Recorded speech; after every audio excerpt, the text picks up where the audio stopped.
Hi, this is Marlene with Miami Ghost Chronicles, and I want to welcome you to another episode of Stories of the Supernatural. Wherever you find us, whether it's a video or podcast on your favorite platform, please like and subscribe to us so that you can get notification of when a new show is released. You can also find us on major social media platforms. If you go to miamighostchronicles.com, you can find links to the videos or MP3 files, which you can download and enjoy without commercial interruptions. If you're into classic horror, ghost, and adventure stories, I narrate Nightshade Diary, and you can find links at nightshadediary.com. If scary stories are your bag, and listening to encounters with cryptids, ghosts, dogmen, and other weird creatures sends a shiver up your spine, then go to supernaturalstorytime.com for links to our weekly podcasts. Noteworthy news about the paranormal world, true crime, conspiracy stories, and anything that is just plain weird can be found at eerie.news or visit the Stranger Than Fiction Stories tab at miamighostchronicles.com. Please subscribe to my newsletter on Substack. Just go to mppellicer.com for a link. I want to thank you for being part of my audience, and I think you are all wonderful. Hi, everybody. Everybody doing good? I'm doing good. Even though the show's a little bit staggered, Merry Christmas, Happy Holidays, Happy New Year. Soon we'll be having to remind ourselves to write in 2023 versus 2022. Yep, pretty soon we're going to be doing that again. Um, you know, right about now, everybody's making decisions about what do I need to change about my behavior. So again, I'm going to be having that video out as far as behavior modification. I might put it out through my hypnosis channel, the hypnosis DIY channel. Don't know yet, but again, we're gonna, everybody's doing right about now their last hurrah. They're gonna do whatever, whether it's the diet or the smoking or something. They're saying, okay, this is the year 2023 is the year I'm going to make that change or start or stop doing something. And yeah, well, best laid plans, or what is it? What the way to hell is paved with what? Yeah, well, the way to crash and burn, I hate to say it, is doing it right about now. Okay, because there's a bunch of people out there that this is the time to do it, so that later on you have a lot of company when, hey, you know what, that idea that I wanted to do, that I wanted to stop doing or start doing, or I was planning to jog, or I was gonna whatever. You have a lot of companies, so everybody can commiserate on why they didn't get to do it. So anyway, but Happy New Year. Still, I'm gonna that video I'm gonna put out is going to talk about all the pitfalls of how you sabotage yourself when you make these decisions. Because at the end of the day, really what we want is our comfort zone. And our comfort zone is what we know each day, in and out. Oh, yes, I know. No surprises. I may not be happy with this, but guess what? And we're as human beings, believe it or not, even though we think of ourselves as being complex, we're very simple. We're driven by pain and pleasure. And pain means the unknown. But again, that's a whole nother show. Let's get on to the good part. The good part is who the guest is here tonight at Stories of the Supernatural. This gentleman, this is the first time that he's been here on the show. And his name is Rob Gutro. He's an author, a paranormal investigator, and a medium with inspired ghost tracking of Maryland. Since he was a child, he could receive messages from ghosts or spirits who have crossed over. As a scientist, he also provides some scientific explanations about how energy is the baseline for the afterlife and the medium that entities use to communicate. In 2005, Rob's late puppy passed and inspired Rob to write his first book and enabled him to communicate with pets. Rob participates in private paranormal investigations, helps ghosts cross over, and has provided countless messages from people or pets as ghosts or spirits. He also lives in a haunted house, and we're going to ask him about that. And he also has a book that we're going to ask him. I believe that it was released this year, and we'll have him verify that. It's Ghosts of the Birdcage Theater on a Medium's Vacation. Oh, yeah. Tombstone. How are you doing today, Rob? I'm doing great. Thank you, Marlene, for having me. It's a No, pleasure to it's be great. here. On the contrary, it's my pleasure. Okay, from the bio, obviously, what you were as a child, you were seeing things then. Yeah, and when I was 13, I had a very startling event, and that was my grandfather, who passed away 7 months before, appeared to me in full color, and Okay. he scared the life out of me. Yeah. Yes. I can imagine. What was it, in the bedroom, or how was that?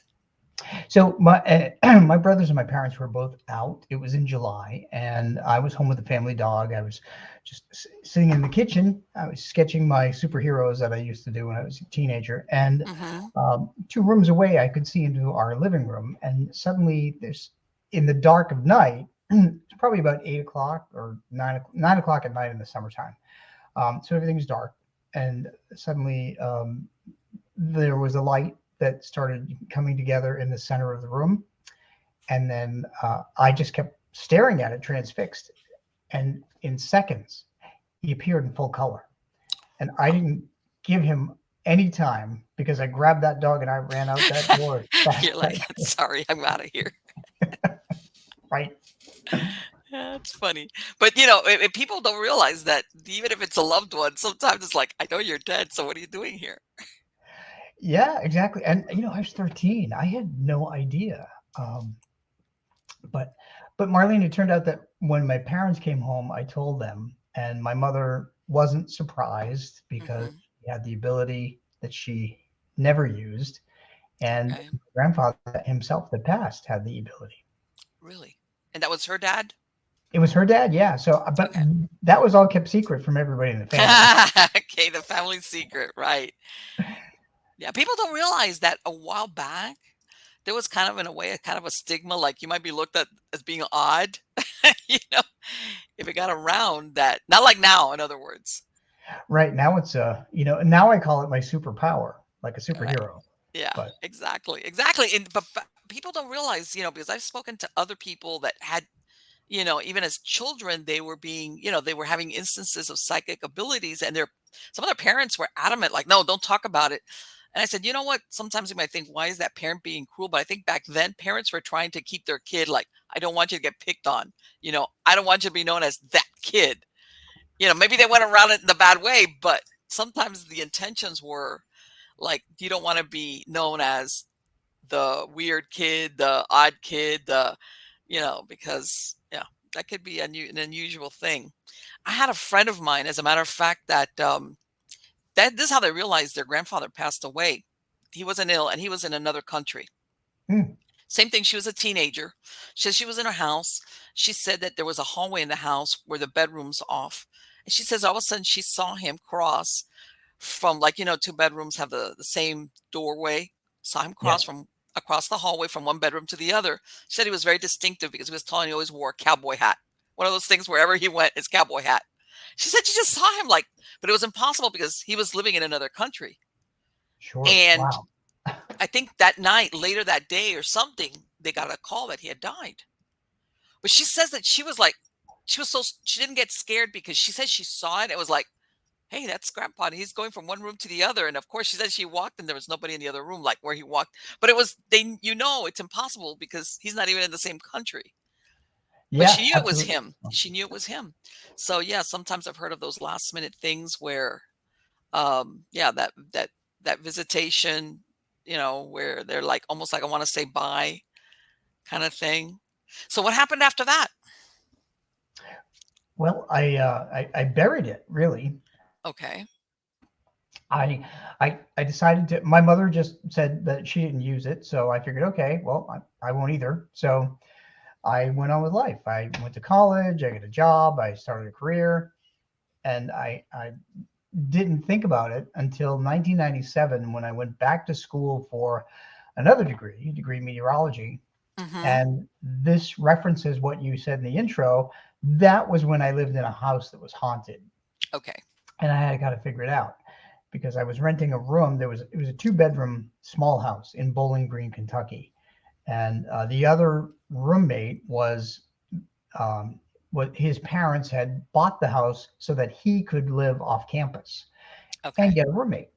Mm-hmm. And I happened to apply and get the room, and I figured out over time, every Tuesday night at 2:30 in the morning, a pounding on the back door with Nobody setting off the automatic motion lights. Okay. Scared the daylight out of me. That's So incredible, that timing thing, isn't it? it is. It is. Um, yeah. And when So you the first time what happened, yeah, you hear this pounding, you're thinking, "What, somebody got locked out or what?" well, it was a college town in Bowling Green, Kentucky. So I'm thinking, oh my gosh, these college kids are drinking before the semester starts. Right. So They went to the wrong house. right. But when I learned later that there was the next week there was a motion light and it didn't go Okay. off, then something didn't sit right with me. Okay. The third week later, when the Mhm. kid moved in, I call him kid because he was much younger than me anyway, but it happened again. And he Okay. bumped into me in the hallway at 2:30 in the morning, and he stood behind me shaking. And I'm like, what's going on? Right, yeah. So we get into the kitchen, turn on the light, and the pounding stopped. And I said, "Is this why your roommate moved out last semester?" And he said, Oh, "Yes." okay. He said, "Yes." He had a dog, and the dog was terrified. I bet. So the whole story is in my book, Ghosts and Spirits Explained. But it took me a while to figure out what was going on, and Okay. and and then the ghost gave me a really big, wake up call. But So let me ask you, did his parents know anything about what was going on and they just let him live in there like, okay, hopefully nothing will happen? Did they have any idea it was haunted? I don't know, and I Okay. I was afraid to ask them. I saw them once in a great while because they Mhm. were very devout to their religion, Okay. Okay. and I didn't think it would sit well, so I didn't want to go Right. there. No, I understand. I understand. But sometimes people, it's like, man, this house, we're getting it at a great price. One of those deals. The lady you find out, yeah, that's why it's so cheap or why it's set on the market for a long time, that kind of thing.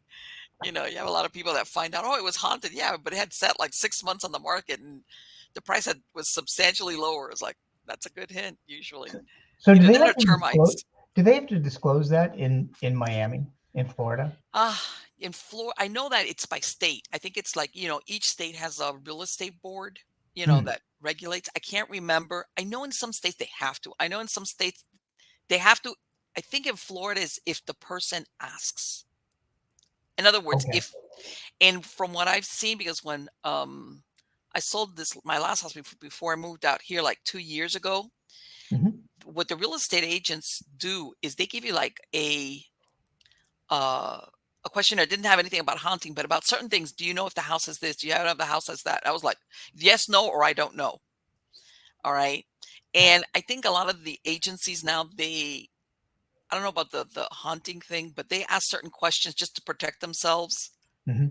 But I think in Florida, if the person specifically asks, I know it's either if there was like a crime committed, like a murder committed, I Yes. think they have to disclose that.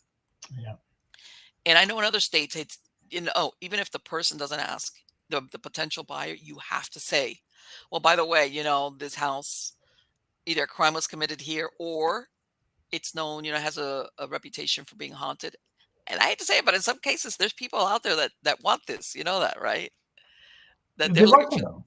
Yeah, yeah. It's like, hey, it is haunted. Oh my God, yay! It's like, yeah, all right, okay.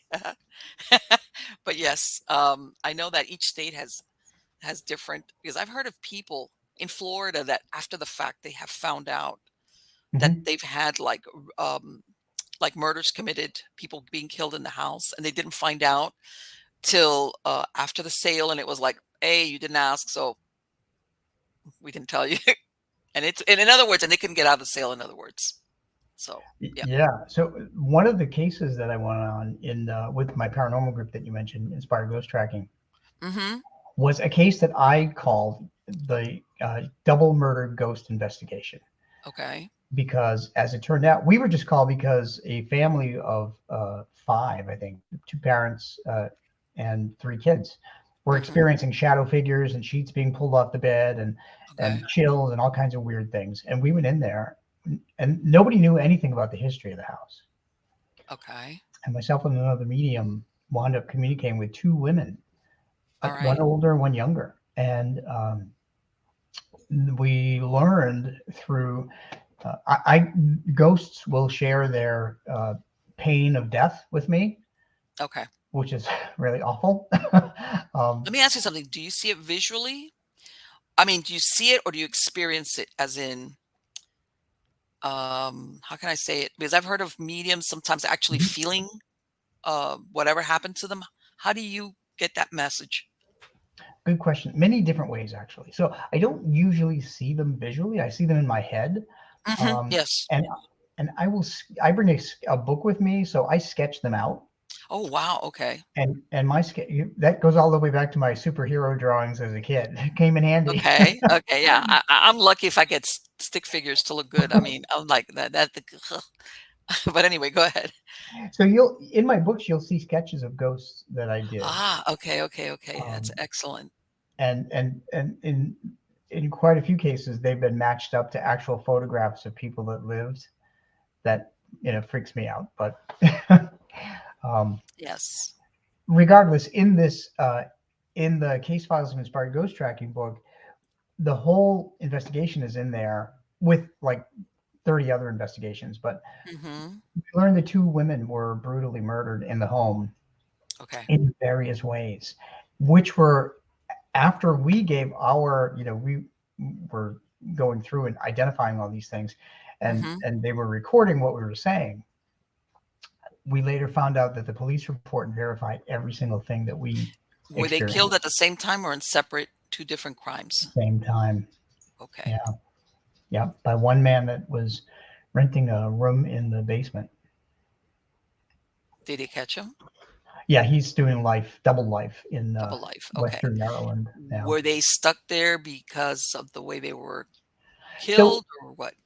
they decided to stay behind Okay. because they wanted to ensure that nobody else was murdered, would fall Okay. victim to this And that's man. why I asked you if the person that did it was caught, Yeah, like maybe they were hanging out thinking, hey, somebody got away with killing us, or that fear, like you just said, somebody else is going to get victimized. so S- we were going to go back Okay. after we got the police report and everything else and verified all of the things that we felt, Hmm. and we learned all the gory details. But the family moved out, Okay. And and you we couldn't go were back. yeah, we were unable to do that to cross them over. Yes. I found out that when I was doing investigations, a lot of families, that's like the easiest, if they can, financially or for whatever, that's the easiest solution sometimes is like, I'm getting out of here. I don't want to Yeah, find out if whatever is here is gone. Some yeah. people can't for a lot of reasons, but sometimes if they can, people's like, yeah, forget it.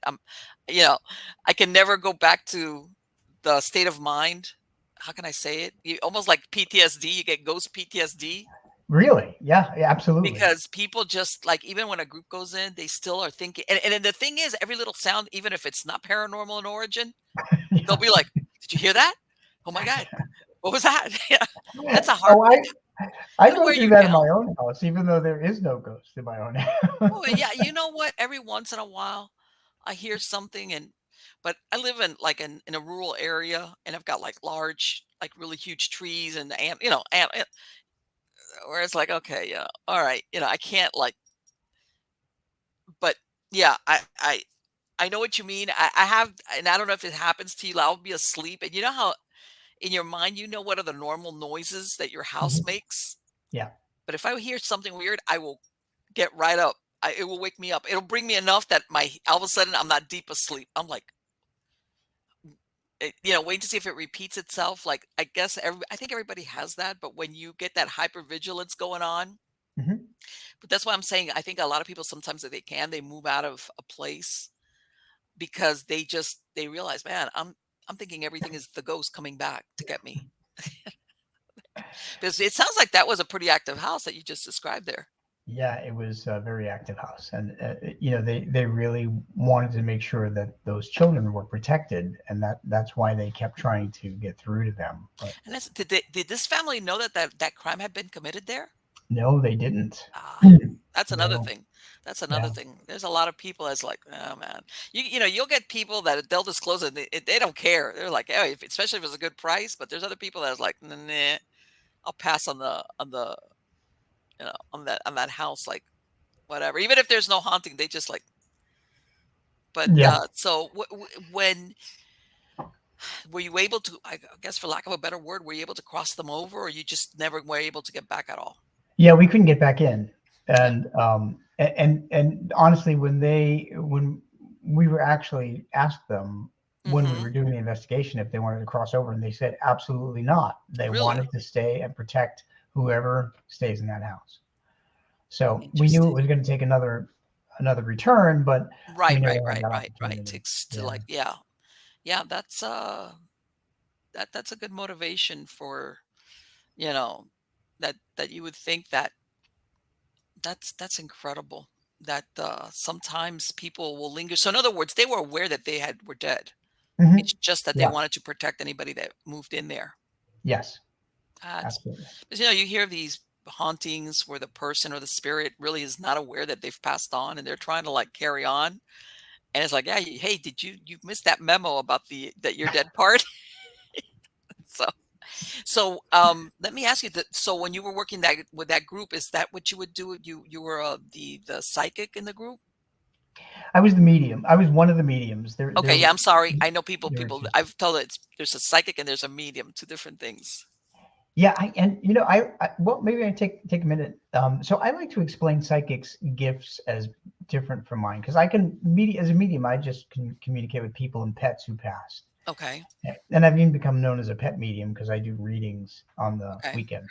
But I think that psychics can tune into energy of past, present, and future, hmm, and so they know what you're doing now, they know what you've done, and they can tell you what's best for you in the future. That's just my impression of what a psychic okay, is. all right. So how did you? Was it the passing of your dog that turned you onto the psychic part with animals, or was it before that? No, yeah, it was the passing of my dog Buzz back in 2005, February 22nd. I was walking him and his leash opened. There was a dog across the street, and he ran across the Oh, street in front of a car. oh And my God. yeah, it was the most horrific thing I've ever seen, and I won't forget it. But I will say that I realized, especially now, that I Mm-hmm. realized that Buzz's life was supposed to be short because he helped me open the door to communicate with everybody's pets Okay. and bring healing and comfort and closure to all of the Mhm. people who are grieving the loss of their pets. Sure. Exactly. And it's a tough one. Believe me. I have 8 dogs right now. Oh my gosh, you have Yeah, they're eight? like, "Huh? Yeah, You have they're eight? here." 8, yeah. Wow. Yeah, and they're all like they're underneath my desk right now as we speak, and they're over here, and yeah, among other animals. I have chickens and everything, but my dogs, I've always had dogs and. But yes, so I understand exactly what you mean. Inevitably, and I've always had dogs all my life.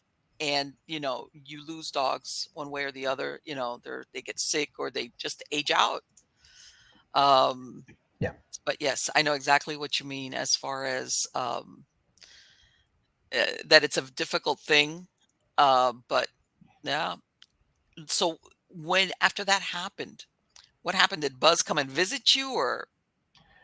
Oh gosh, I used to keep a journal Mm-hmm. every day, Okay. and I still do. Um, the number of signs and the ways in which he communicated with me were astronomical. And Okay. I realized what was going on. All right. He moved something. He actually, when we brought his body to the veterinarian, so they Mm-hmm. could kind of clean him up and prepare him for cremation, we got to say goodbye.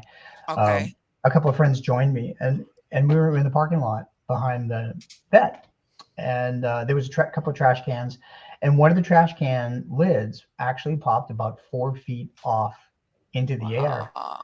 and I heard him say, "Dad, I'm okay." And And you must have been like, "What?" I looked around and I'm like, that was Buzz. Well, he's okay because he knew the word okay Right. and he knew Dad. Um, so he gave me musical signs. He went on to move things. He led me to uh, led me to another dog that looked like him. There's a whole host of signs. May I ask you, Um, do you work on lost pets? I don't. I Okay. often refer people to animal communicators that can tune into lost Okay. pets. I All can right. only communicate with the ones that passed. I see. Okay. Okay. So Okay. it's That's different. interesting. And the reason why I say that is I'm wondering if anybody ever comes to you thinking their pet has passed, and then you tell them, but by the way, you know that the dog hasn't, or that animal hasn't passed. It's still alive. It's just not, they're lost, or somebody has them. So that's why I asked that. Yeah, and they have. And yeah, and sometimes I have had to give them the bad news, Yes. Okay. and yeah, it's heartbreaking. Sure. But um, Absolutely. well, Absolutely. so we were talking about hauntings earlier. Right, right. So Um, here you basically you've and now I'm thinking, have you ever gone to paranormal investigations where you find animal ghosts in there along with the other ghosts? I have. Okay. Funny you should ask. Yeah. Um, uh, there were two paranormal investigations, and I ran into two ghost cats, Okay. and I ran into a spirit dog that was visiting. Okay. And in England, when I was visiting a museum, the museum of Sir John Soane, who was a famous British architect, Okay. his house is now a museum. When I walked in, there was a little dog running around, a little black and tan dog, Oh, how and cute. and I looked at my partner and I said, "What is that dog doing here?" He said, "There's no dog here." Oh, so you Like, saw it, like saw it. right. I actually visibly saw the dog. Ah, okay. I've heard of things like that happening. It's like, Yeah. hey, where's that dog, that cat that I just saw? Like everybody's like, what? No, we didn't, or there isn't. So it Well, was so solid that you thought it was real. when I talked to the docents, Mm-hmm. they pointed me to a giant painting of this little dog named Fanny in the lap of Mrs. Johnstone, Ah, and they adored this dog, and okay. they said everybody that works here has seen the ghost dog. And was it the Who dog? When you looked at the picture, it was the dog you It saw? was exactly the dog. Okay. And you imagine you say, yeah, but that's not the one I saw. But that is Yeah. so interesting. You hear that about a lot of these places, like docents, like, that after Mhm. a while they're the ones that are there like in the morning, or like when it's closing up, or even in the middle of the day, and they'll see things like that. And after a while it's like, yeah, we know it's not real. Yeah. They also asked me if there was any human ghosts, and I said no. And they said, yeah, that's correct. We have not seen any human ghosts either. Huh. Isn't that But interesting? apparently, the little dog loved greeting people at the door. Okay. And that's what he did to me when I walked in. So he's still Okay. greeting people at the door 150 years later. That's how long? Yeah, and he's happy. Wow. That's good. Yeah. That's good. But you know what? It's really funny because you always think of human spirits as the ones kind of being stacked on that. I like to do this in life. So animals apparently do the same thing. Yeah, I found about maybe 1 or 2% stay behind, and Hmm. most of them just they go right to the other side because it's nothing but peace and love, and they can sense that. But this little guy wanted to stay with his mom and dad, Hmm. and Okay. loved them so much. And when they passed, he didn't go with them. He instead stayed behind to greet people at the door. I'm So going to ask you a real important question. You tell me, do you think animals, I'm not going to just say dogs, animals will reincarnate and come back to their same owners again? in my experience, the answer is no. Okay. The reason, and there's a whole bunch of reasons, but Okay. the main reason is that they always wait for us on the other side. All right. I have learned that our pets who pass will come back and train our new pet to have Okay. a habit or two that they had when they were alive, so Right. that way we know that they're still around in spirit. Okay. Right. Like a continuity kind of thing. Mhm. Yeah. Okay. No, the reason why I ask is I've heard of people that will say that they've had other pets that, in other words, that they didn't go looking for. In other words, they didn't go looking for to. You know how some people will say, "Well, I lost a pet, so I'm going to get a replacement." In other words, these are people that the animal comes to them some inadvertent way. In other words, they weren't Mhm. looking, and sometimes it's not exactly the same shape, but there's something about it. that's reminiscent of that other animal, almost kind of deal. It's almost like it came back, but now I'm in another shape and form that kind of sometimes looks like the other one. And again, it's just that they just come back into that person's life, not So because our they were pet, seeking to replace it. yeah. So I've learned our pets will pick out the next pet that we should adopt. Really? Yeah, and they lead Ah, us to many ways. So, I mean, I could talk to you about pets for hours, actually, but um, yeah, no, um, I've got enough. It's because like, yeah, because but you know, I it's incredible. You know, people, and everybody's aware. You know, you hear therapy dogs or therapy animals, and you know, now mhm. God, nowadays it's like you get anything could sometimes be a therapy animal. But I think anybody that's ever had dogs, I mean, really love them. I think we use them for therapy, even though they're not therapy dogs. You know, I work from home and I get up and hug my dogs whenever I'm having a hard time. yeah, yeah, That's exactly. therapy.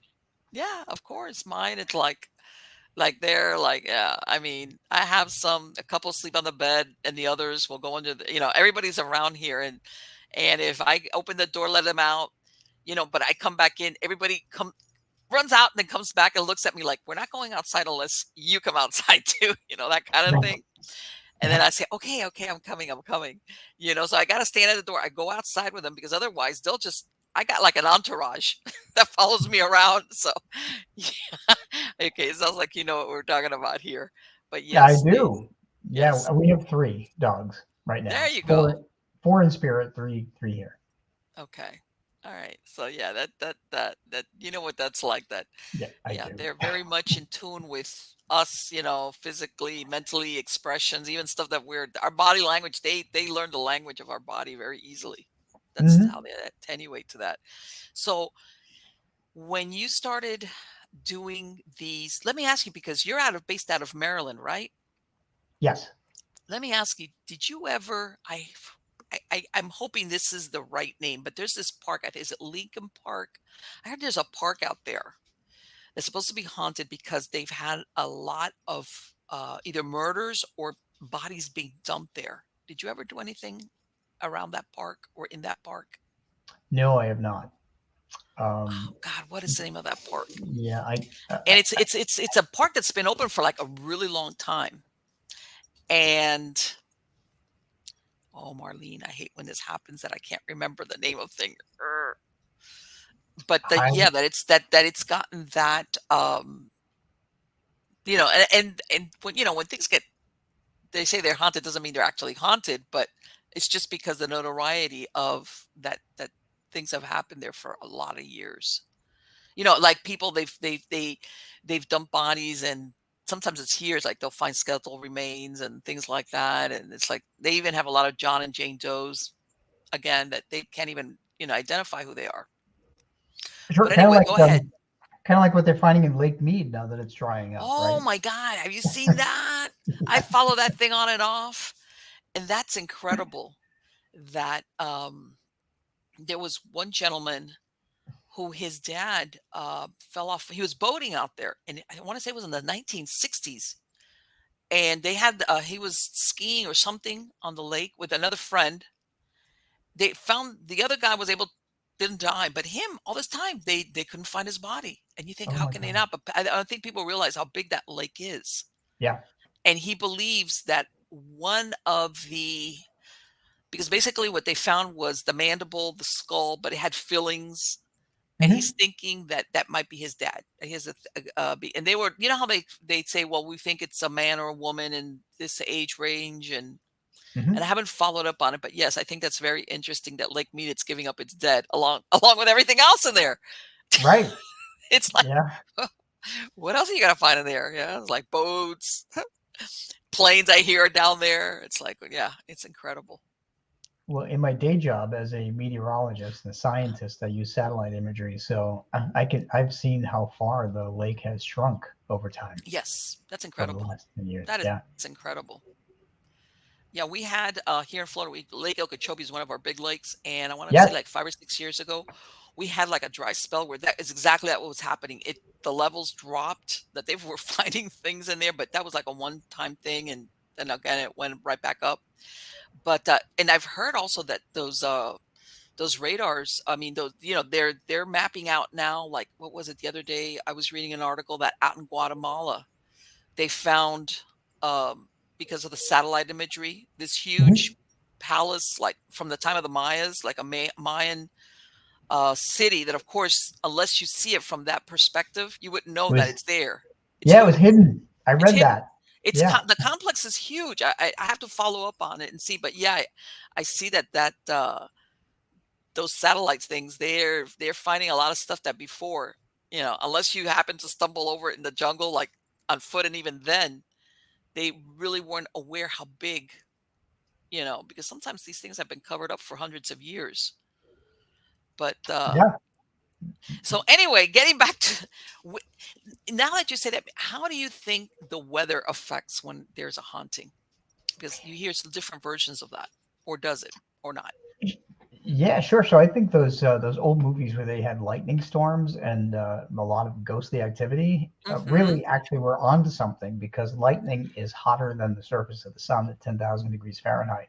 Okay. So, um, so to me, as a scientist, the paranormal, what I call earthbound ghosts or Hmm. spirits that have crossed over, are all really energy combined with memories, personality, and knowledge, whether it be a person or a pet. Okay. And they use physical energies and emotional energies to get strong enough to communicate. All right. So, So let me ask. So that thing about that opening line, it was a dark and stormy night. With all the the first chapter of the horror book. There's a good reason why it was a dark and stormy night when they whatever happened. yeah, I think so. See, Yeah. and you know what? People sometimes, now they say that that's a corny opening line. Don't ever use that if you're writing a book, but maybe there's a reason for it. As far as also, I think because, well, the thunder and everything, it makes people uneasy. When you hear thunder and lightning, it makes you, as a human being, it makes you uneasy. It's like that there's a potential there to get like. And here in Florida, we have a really high lightning. We get a lot of lightning strikes out here in Florida. Oh, you're the lightning capital Yeah, I know. of the I U.S. know. Yeah. Yep. I know. A lot of people don't realize out here in Florida is like, yeah. And yeah, and the people sometimes I would have them segue out. Sometimes lightning strikes, the storm could be way out there, and you get the lightning strike over here. Um, yeah, I had a friend of mine, her brother-in-law got. That's how he died. Oh my gosh. He used to work out in a where the rail yards, they deliver cars, and they Hmm. used to park him in this really big field. But he would do is he's one of these guys that would put the windshields on if any of them were damaged in transit. And I think that thing about that big open field and him being the tallest thing. And apparently it was a storm, but it was way off from what I understand. And he was finishing up, and he got hit by lightning, and it came in through his forehead and out his big toe. Oh my gosh. And that was So, because he was the only one out there. yeah, so if you hear thunder, you can be struck by lightning. That's the rule. Really? Okay. Yeah, and generally, I mean, lightning bolts have been known to travel as far as really 10 miles from a storm, if You're not more. kidding. No. Wow. Yes, that's see how everybody's like, okay, this is really interesting.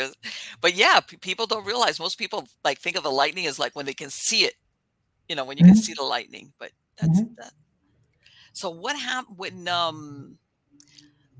did you find though? And I don't. And the reason I'm asking this is when I was doing investigations, sometimes the weather, if it was going to be really bad, we didn't do it just because logistically it was a nightmare. Hmm. But have Sure. you ever gone on investigations where there is more activity if the weather is stormy or not? Um, I, I think I can tie it to one particular mansion in Maryland, a historic mansion, Okay. where we found, I think there were probably about 9 or 10 different ghosts from different time periods. Okay. And whenever the weather was bad, more of them seemed to be showing up. Ah, okay. So Okay. yeah, in that instance, yeah. So it was do you think it was like supercharging then the atmosphere, the whatever it Yeah. is that they use to manifest? Yes, absolutely. It's putting more energy in the atmosphere. Did you find were they I'm going to use intelligent versus residuals, or were they Mhm. just like doing that loop thing? What did you find when you were out there? Oh gosh, in that particular mansion, it was they were all sadly they were all intelligent haunts. Okay. They were all dead from different time periods, and Okay. it was it's quite a crazy experience. It's now a privately owned mansion. It's not in a historic property anymore. Okay. Um, but I did write about it. It's in it's in my case files of Inspired Ghost Let Trackers. me But ask you, were they aware? Did you find if these ghosts were aware of the other ghosts, or were they on their own, like, timeline? so a couple of them were actually aware of the other ones, Okay. and they turned out to be ones that lived at the same time. Okay. Okay. Okay. Yeah. Interesting. Interesting. Did you get any idea? Was there foul play, or was it somebody that had just lived there so long that they didn't want to leave? Oh well, gosh, there's a whole host of reasons why. Really? One little girl died of the flu in the house. She stayed there. She's Mhm. been seen on and off. Another gentleman had a heart attack when he was visiting, trying to sell lumber Oh, to the crap. property that wound up Uh-huh. being was a horse farm. He died in the house. They brought him upstairs. Another one had a heart attack, who died in his bed. Um, Sudden death. Right. It doesn't have to necessarily be violent, but it was like a sudden kind of thing that, yeah, yeah. I'm glad you pointed that out because everybody thinks that guy that was visiting, that he was selling lumber and he died. Hmm. He didn't go back home to No, haunt. He stayed there. Isn't he that did. interesting? People always think that if you're going to haunt, you go back to you maybe where you live or even where you work, if you're one of these workaholics. Hmm. Um, and sometimes it's like, yeah, I'm just going to stick it out here and figure out what happened here. It's like, Yeah. uh, So there are a lot of a lot of different characters in there. I mean, one was a general, an army general who okay. had a top secret meeting in there that we Hmm. later learned about, um, and he regretted making this decision about going to war, Okay. voting for war, that he later realized was not the right thing to do. You know what? Yeah. So he's haunting the place and where he made the decision.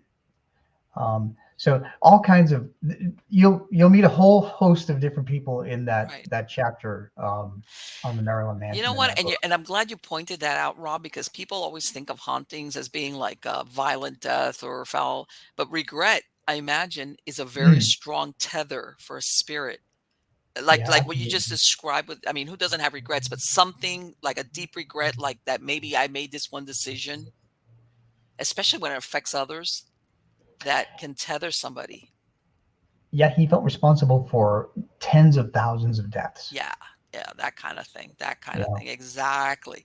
That it wasn't like, oh, I made the mistake. I shouldn't have done that. It was like, no, that one decision, like that ripple effect Hmm. had the consequences in all these things. And yeah, for a human being, as long as you're not a psychopath, that could be very like that could weigh heavy on your mind. Has that probably for the rest of your life, even after that.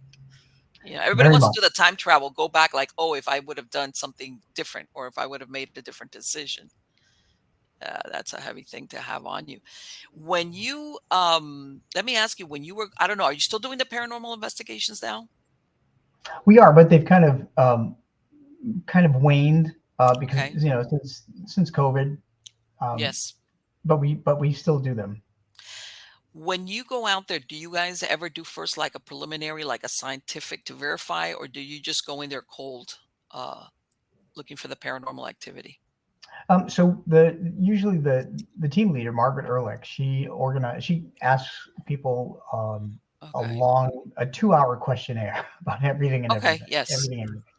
And then once she gets that together, then she will send out a tech team, Okay. and the tech team will usually stay either in the evening hours or overnight, and the family will go to a hotel or somewhere else. Okay.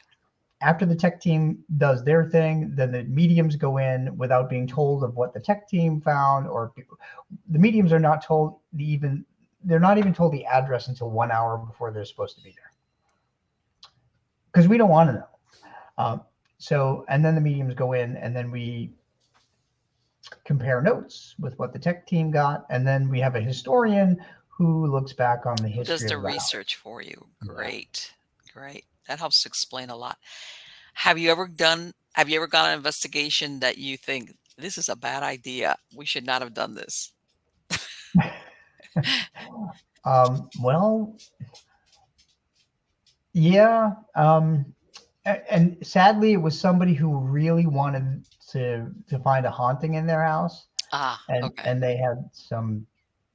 Uh, they were really just wasting our time and kind of trying to do things, and then they would have their kids make noises in the other room Oh and my throw God. things. That's see, Yeah, I want to say, I tell everybody that's the effect of the, like, maybe the last 15 or 20 years with all the paranormal reality shows yeah. where people, like, everybody thinks it's like, I tell everybody when I was doing investigations back in the 90s, by the Mhm. time they actually, if, back then it wasn't like it is now, but if they actually called for somebody, they already had an electrician go out there, a plumber, they had tried to figure it out. By the time you got there, Yeah, they were like at their wits' end. I said, now there's a noise. All the family runs out and sleeps in the car. And it's a ghost. Nobody. It's like, what happened? Why don't you try to call the electrician or the plumber or your, whatever? If you have a landlord, hey man, there's something. Now people, it's like, no, no, no, no, it's the ghost. Before that was like the last thing that everybody tried to figure out, like, wow, what's that banging or what the whatever that little noise or that creak or you know whatever it was. And yeah. that's, So I want to say, is the effect of, unfortunately, the downside of that. the TV thing. Yeah, yeah. It's like, Yeah, oh, yeah, and I tell everybody, exactly. you know what? And I don't know if you've come across this. Sometimes being in a haunted house is not a good thing. It's not a fun thing. It's not. It can get dark sometimes. That those circumstances. Oh yeah, gosh, no, we've gone into houses that where people have used Ouija boards and open Hmm. portals to the dark side, if you will, and people have become physically sick in the Yes. home. Just horrible things. Yes. Um, but conversely, not only can earthbound ghosts use energy, but spirits of your loved ones who have crossed over can manipulate electricity and use energy. And one thing that's kind of amusing to me, or was amusing, was that with my mom, that after my dad passed in 2008, um, I would call my mom every day. Okay. And sometimes she would be walking down her hallway, down to her bedroom, or away from her bedroom, down to the kitchen. And my dad, after he died, he would play with the light in the hallway.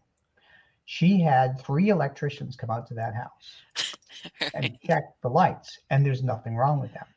And and I told her, I said, Mom, it's Dad. I can he's here with me. He's telling me that he's letting you know that he's around.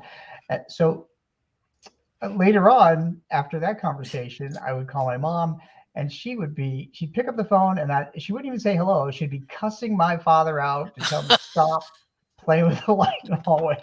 Yeah. Yeah. It's like people don't realize that after a while it can become a little bit unnerving, even when you think or that it's a loved one, Yeah. because it's like, yeah, like rest in peace kind of deal.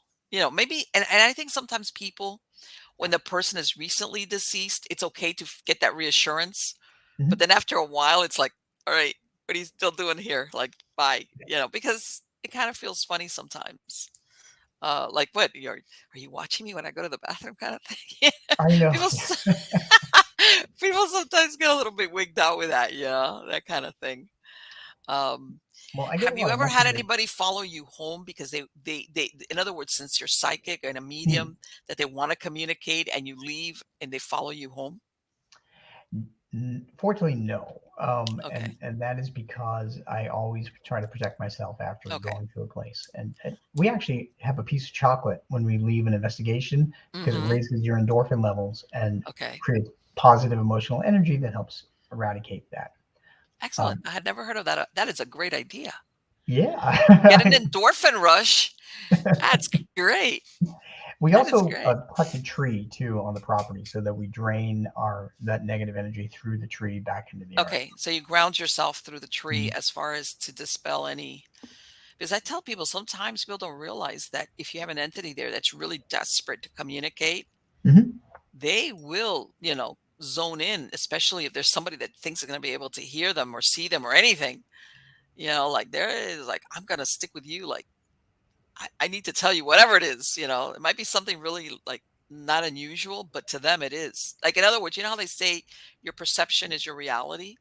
I Yes, think it's the same thing even when you're dead. It might to you, you might be like that's the big deal, but to them it might be. Yeah.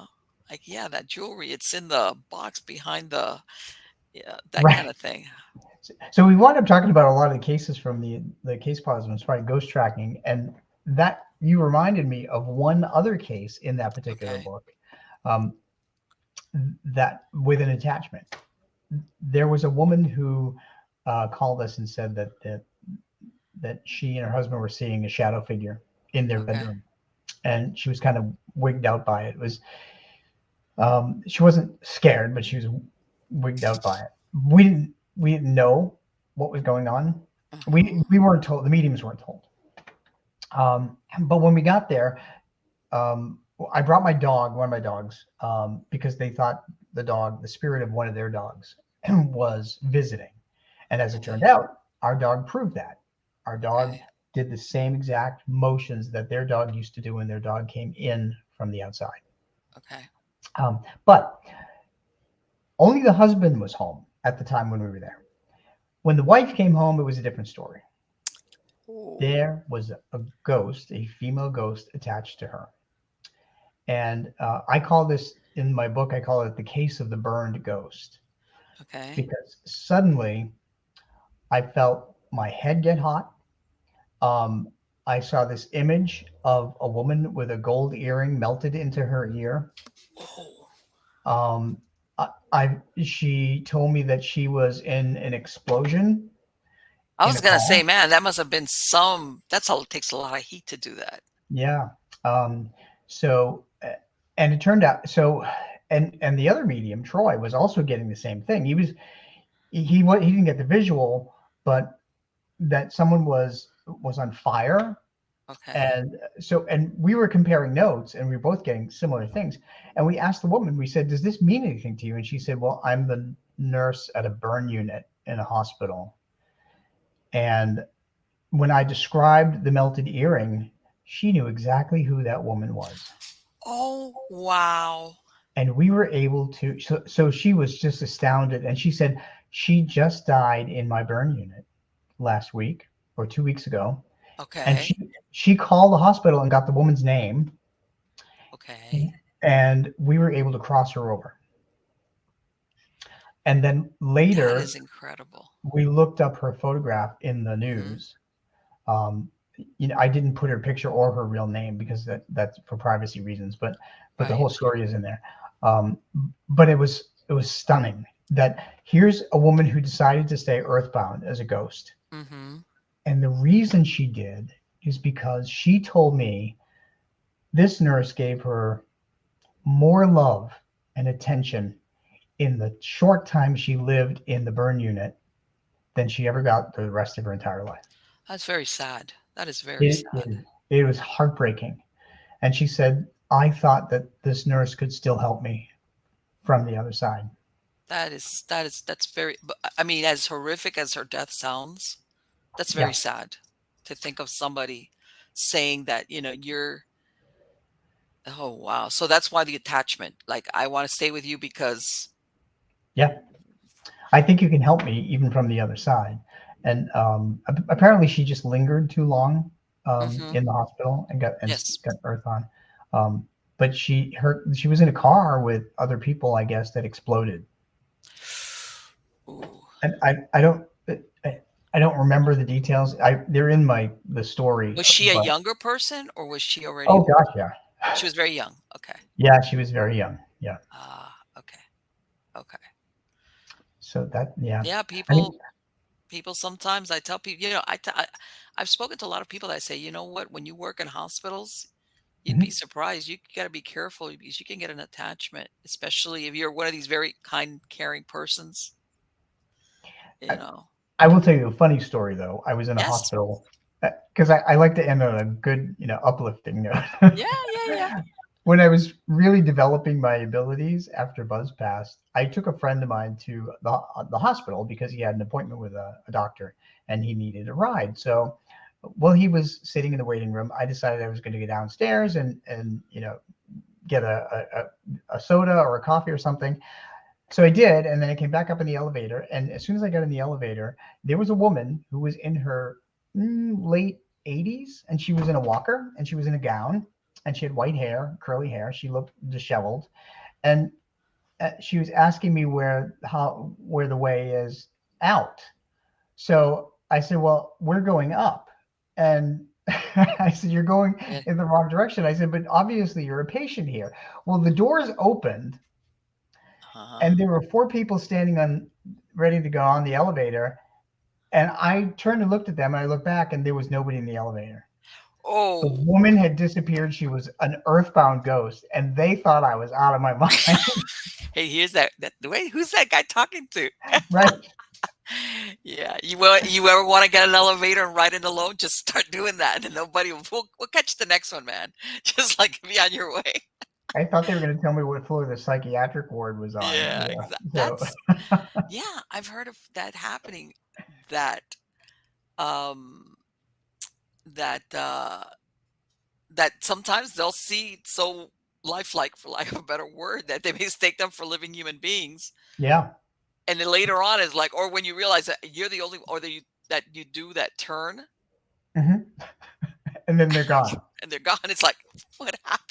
And then you realize. Let me ask you that book is that the book, the one for the one for the tombstone for the is that the last one that you the Ghost of the Birdcage Theater? Yeah, we haven't even talked about that one. Right. We But no, you released that in this year. That's a 2022 release. it is. Yes. Yeah. I'm going to ask you a question about that. Sure. Is it as haunted as they say it is? Because I've always heard that that Birdcage Theater is replete, with the show, not the showgirls, the dancing girls and all, the everything. Is it as haunted as they say? Yeah, it's actually the most haunted building that I found in Tombstone. Um, Yeah. and when I was there, I've been there I had been there back in 1994 when I didn't have my abilities really, Okay. and I didn't sense anything, but I did take a picture of what turned out to be the face of a ghost in a Okay. painting that I learned about. Um, I befriended the guy that manages it, and we stayed in touch. Um, when I came back in 2019 with a friend who never had a paranormal experience, we took the ghost tour because my Okay. abilities were in full bloom and all that. Well, I ran into 11 different ghosts, and I sketched, I think, five of them. I Okay. was able to confirm every single one of them with the people that worked there as That is people incredible. who lived and died in the establishment. Yeah. So in other words, I guess everybody that works here after a while, they have some type of experience, right? They do. They do. Every single employee could not wait to talk to me about their own experience. I bet. So, You know what yeah. people don't realize? They think of the Western and they don't realize that frontier Mhm. life could be very short and violent, and you could get shot very easily over stuff that nowadays you'd be like, you shot somebody over what? So there was a reason for all of that too, especially in the birdcage, because the birdcage had four different activities, and it was open Okay. from 1881 to 1889 until the silver mines closed and flooded, and Okay. then Tombstone shut down. But Mm-hmm. um, there were 26 murders in the birdcage theater in those 8 years. Holy crap. There's 140 bullet holes you can still see around the birdcage because it's now a museum. Right. It's not an active theater; it's a museum. You can take walking tours during the day to see all the historic artifacts that were left in there when the birdcage Mm-hmm. closed doors in 1889. So everything's from the 1880s as it was. Um, and you can take a ghost tour at night. And the ghost tours are always very active. I believe it. So there are a lot of people. I mean, there were four different professions happening there. Number one, it was a saloon. Number two, it was a house of prostitution Right. because that was illegal back then in the 1880s. Sure.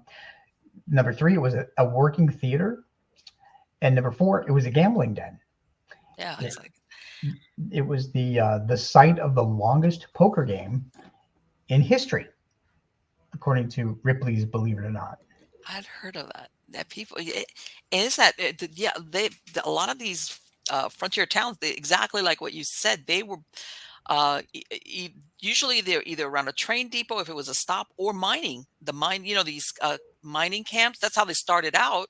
Mhm. And before you know it, a bunch of people would rush out there either to mine or to sell stuff to miners. And of course, what comes with that? Entertainment, as in saloons, brothels, whatever. Mhm. Yeah, Yeah. that happened a lot. And let's face it, out there, the law sometimes either there wasn't law or it was days away as far as law and order kind of thing.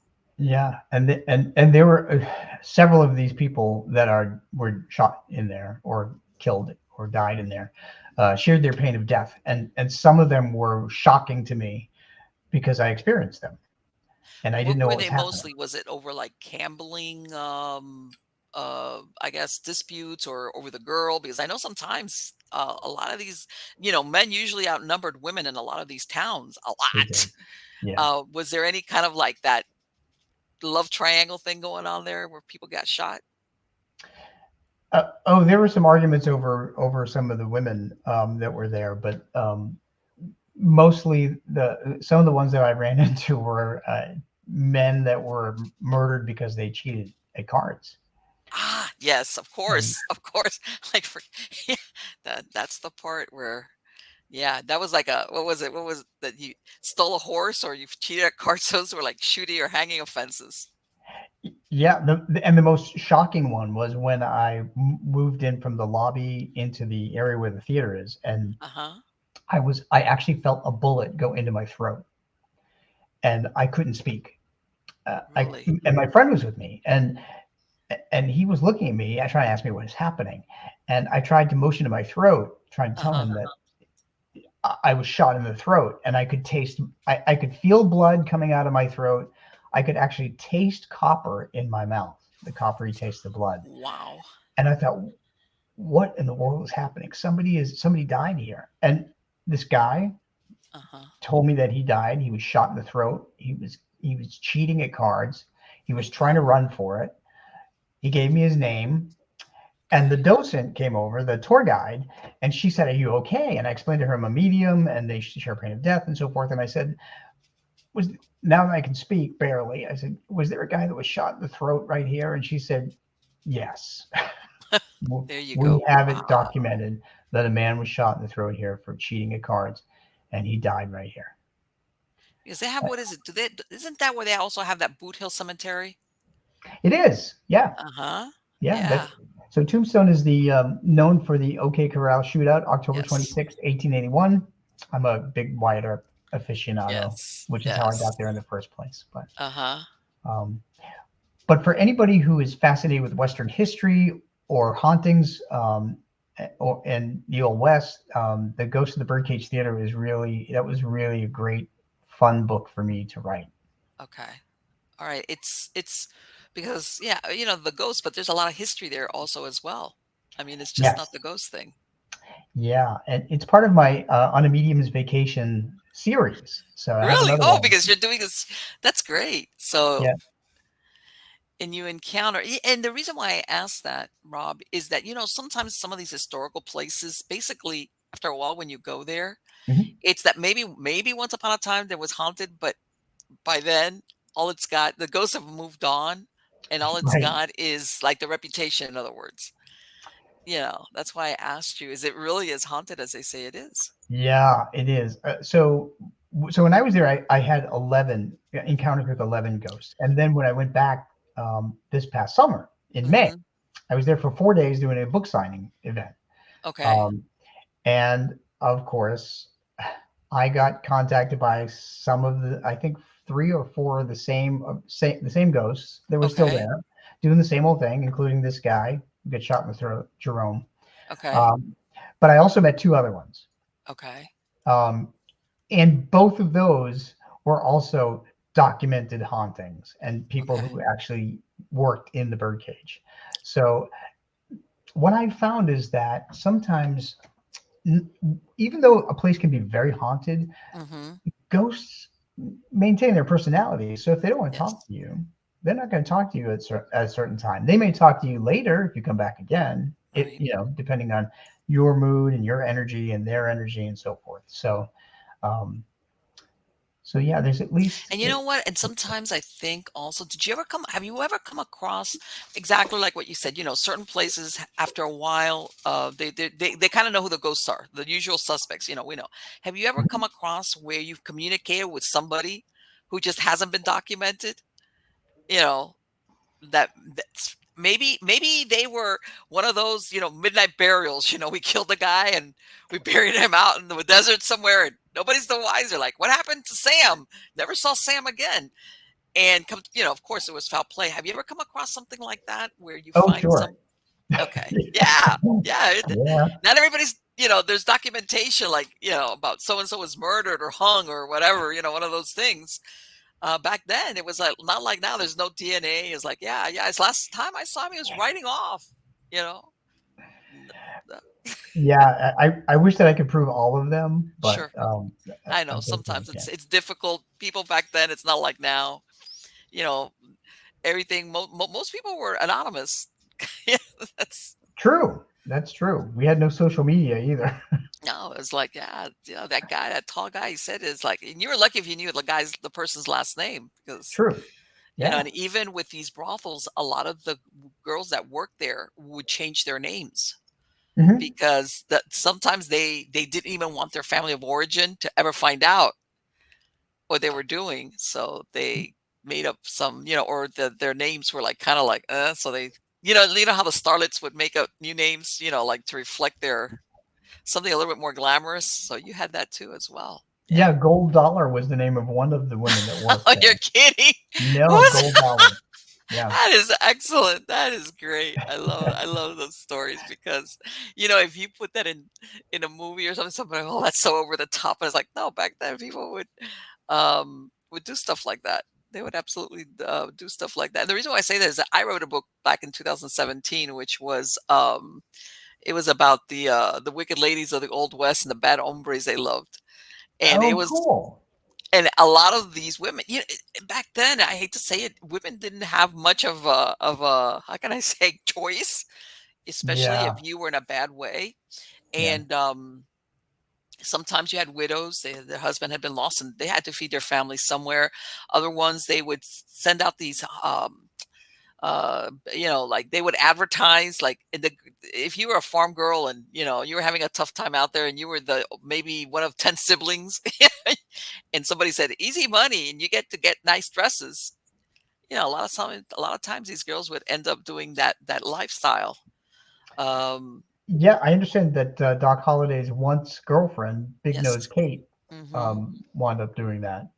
Yeah. Uh, so yeah, for that very Yeah, reason. they as a matter of fact, Wyatt Earp, I believe, it's the last one, the one that they stayed. What was her name again? My God. Josephine Marcus. Josephine. Yeah, That she was at one point, she was involved in that. she Uh, was. Yeah. Yep. and yeah, but back then they were saying in the old west, if you the respectability, if you got married, Hmm. kind of that was like, and that it was bad taste to ask somebody about their past because everybody had some type of past. So Right. normally you just like didn't go there. But it has been absolutely wonderful, Rob, to speak to you. For my podcast listeners, where can they go to find information about your books and everything like that? Well, thank you. It's been great speaking to you too. And this is I we could loved talk it. for hours, I And think. yes, I know. Um, they can find me on Amazon, and all my books are on there. Just type in Gutro, Gutro, Okay. All right. and I think I'm the only one with that massacred French name. Um, No. and my website is robgutro.com, or you can type in petspirits.com. That's easier if you can't remember how to Okay. spell my name.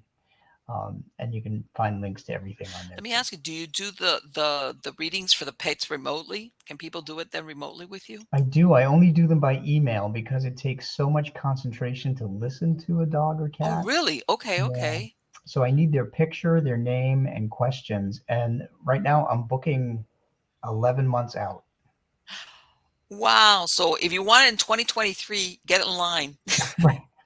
Isn't that crazy? But we love our pets like our kids, so I can Yes. totally understand that. Yes. I think a lot of people more than anything, I imagine it's like human beings, you just wanna know they're okay.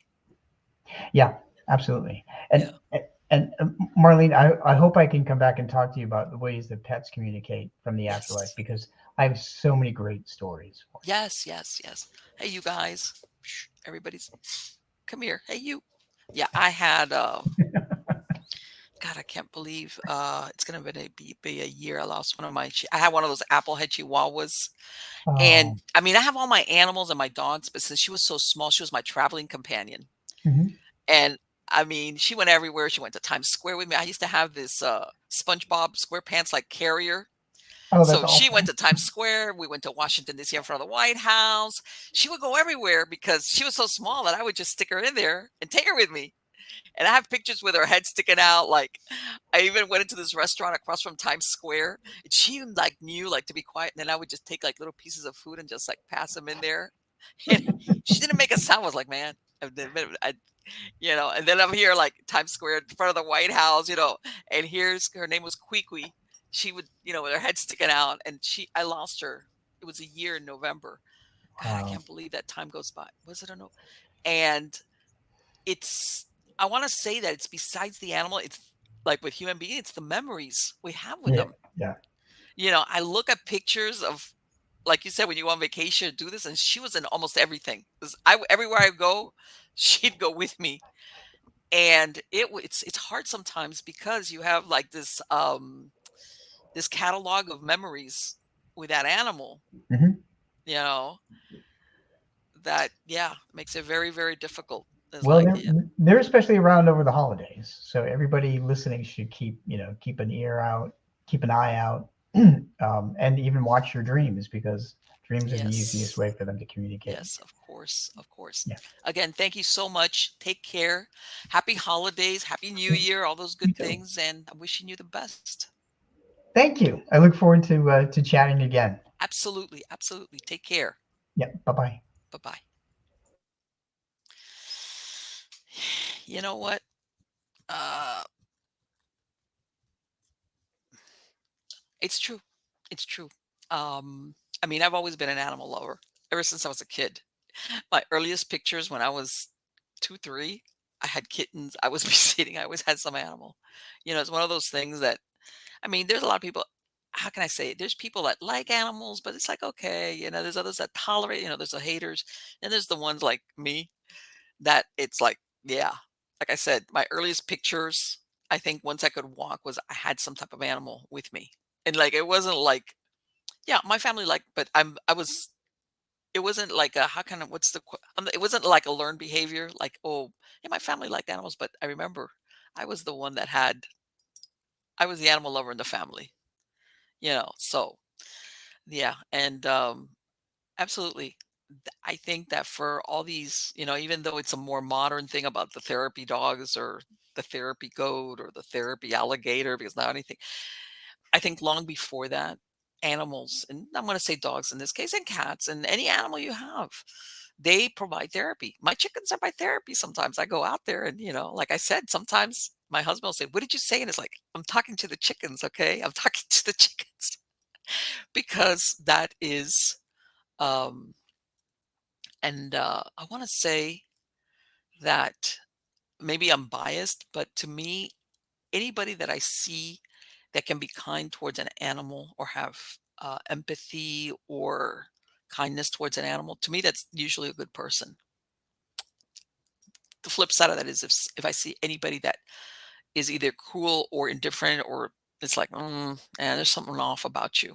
There's something off. It's like yeah, you're not going to be on the right side of Marlene because it's almost like a gauge that I have for people and for personalities, how they behave overall. And by this, I'm not saying that you're going to be like, oh, the animal, oh. But there's something about people that just don't like animals, or they're like, it's like, all right, there's something wrong with you. And I know there's people going, like I said, most people, even if you're indifferent, you would not be unkind or cruel to an animal of any type, of any type. Um, and that's fine. I'm not talking about anything like that. I'm talking just something that falls off the, yeah, something about you can be cruel to animals. You can be really cruel to people. Uh-huh. Yeah, uncalled for. But anyway, I hope you like the show. I really love speaking to Rob, because it's interesting. He's what he talked about, the difference between being a medium and a psychic, and how sometimes at being a medium, you actually experience firsthand the, how can I say, the feelings, whether it was the end of life accident, like that one that got shot in the throat, which, if you think about it, this was probably the last, how can I say it? If you think about a lifetime of experiences or sensations that a person has throughout their life, whether they're good, bad, great, or horrible, that last thing that he experienced, which was being shot in the throat, was something that he keeps repeating. And you think to yourself, is this some type of hell or purgatory? This is the thing. If you're living in that timeline, all right, where life is cheap, let's face it, that's the truth of the Western frontier. It's very romanticized, and but life was cheap, especially if you were cheating at cards. In other words, back then it was no surprise. It was known. If you got caught cheating at cards, chances are either that you're going to get killed, shot, or at the very least beat up very badly. All right. So if this person or this man went in there knowing all these risks, but the last thing is that shot, the throat, the feeling, the pain, the whatever, that he's like reliving it so much to the point that you get a medium like Rob coming in there and this is what they're experiencing. Okay. He's not experiencing, hey, I was with this beautiful showgirl that worked in the show, or one of the actresses, or hey, I had this great drink that, whatever. I was thirsty and I came in and I had a shot of whiskey and it was the best. Or, I was playing cards and I won. No, it's that last moment of shock and pain that apparently is being received by whoever's on the receiving end, almost like that hamster wheel, and you think, is that hell or purgatory, where you're stuck behind and you keep showing the and you even think, is that the reason why he's hanging out? you know yeah, you can say the unexpectedness, but again, I'm thinking, if that's the lifestyle you're living in the frontier as a gambler and you're cheating, you always knew there was a chance you were going to die. Now, maybe that he got shot in the throat, maybe he didn't expect it. Who knows? Who knows? Maybe he was desperate. Sometimes you'll have gamblers where their luck has really ran out, and they don't even got enough money to pay for a hotel room. So whatever gambling they do, let me tell you, that's going to make the difference between whether they have a roof over their head that night. Sometimes people do stupid things. So yeah, that I'm glad he explained that, as far as experiences when you're a medium, what happens, and also the ability to communicate with animals. As you could tell the way he's booked out, there's a lot of people out there that, even when you lose a pet, you there's something about that person, listen to me, that, I want to say, that companionship, if you want to call it that. Because I think at the very least, let's take the therapy thing out of the animals, offer you companionship. Even if you've got family, I'm not talking about people that are living by themselves. But sometimes there's certain pets that they pick their person. Yeah, they could be friendly with a whole family, but they have that one person in the family, which is their person. And they provide companionship to that one person. They're like, hey, you're my favorite, and vice versa. And sometimes it's that companionship, even when you have other humans around you, that makes all the difference. This is the animal that snuggles up to you when you're watching TV. This is the animal that, like I said, that follows you around everywhere, like my do. Like, you got an entourage wherever you go. They want to go outside. They want me to stand out there and watch them. Or if I'm working out with my chickens, they're out there. They're running around, but they always have an eye on me, because if I come back in for any reason, I'll look behind me and there'll be they all have a big have acres of land, okay? And they're aware of what I'm doing, because even if they're on the other side of the property, if I walk back into the house for any reason, I forgot something, within a minute tops, I've got all of them behind me. Like, why did you come back in? Then I have to go back out, and then they'll go out. So that kind of like, and it wasn't because I called them, because sometimes I just come back in. There's something I gotta get, and that makes the difference. I mean, if everybody remembers that movie Castaway, um, with the ball, Wilson, the what was it, a soccer ball?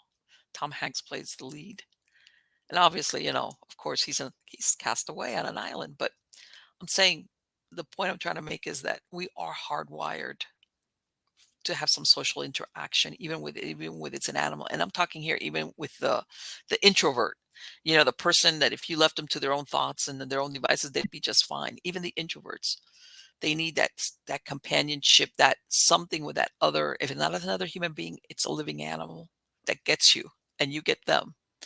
And obviously, the way he's booked, there's a lot of people that want to have that reassurance is so and so okay. Wow. All right, guys, I hope you like the show. I have a lot of great guests coming on. A lot of great guests. Like I said, we got new, God, guests coming on, old ones that are coming back. Again, if you've got suggestions for topics or guests, email them to me at marlene@miamighostchronicles.com. Uh, you know, like I said, there's a lot of crazy stuff going on in the world with real news but this is like, come and hang out with me for a while and let's talk about weird stuff, ghosts, paranormal, UFOs, all that other stuff is going to happen. It's not going to go away. But sometimes I think we need a little bit of time to step back and just like suspend your disbelief and just think, okay, because all these things still keep happening. And I think for us to function in this crazy world, we all need to step away from uh, I don't want to say reality, because in this case I do think this is reality, but what's the word I'm looking for? Something that's not quite so, I don't know, such gloom and doom. How's that? Sometimes it's good to just listen or look at things and realize that there's other facets of our lives collectively that still are going to go on no matter what, no matter what. And that for each of us to operate, go forward, to live every day, because let's face it, life is lived on a daily basis. You have to take these little timeouts, like, yeah, let me just go out and zone out and listen to Marlene talk about unusual things. So until next time, thank you for coming, and you're all wonderful.